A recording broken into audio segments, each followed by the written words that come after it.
Colonel Abdul হক PSC, rava ক্লাবের president, Dhaka ২ আসনের ধানের শীষ প্রতীকের পক্ষে কেরানীগঞ্জে নির্বাচনী প্রচারণা চালিয়েছেন। তিনি কেরানীগঞ্জের ভূমিপুত্র এবং বাংলাদেশ সেনাবাহিনীতে দীর্ঘ সময় কাজ করার পর বর্তমানে রাওয়া ক্লাবের প্রেসিডেন্ট হিসেবে দায়িত্ব পালন করছেন। কর্নেল হক বলেছেন, দেশের কল্যাণ এবং মানুষের মঙ্গলের জন্য সৎ ও যোগ্য নেতৃত্বের প্রয়োজন। তিনি যুবকদের সঠিক পথে পরিচালিত করার গুরুত্ব উল্লেখ করেছেন এবং মাদকমুক্ত দেশ করার আহ্বান জানিয়েছেন।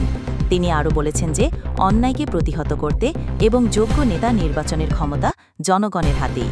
তার প্রচারণায় বিভিন্ন স্তরের নেতাকর্মী, বিশিষ্ট ব্যক্তি এবং কেরানীগঞ্জের গণ্যমান্য ব্যক্তিরা অংশগ্রহণ করেছেন।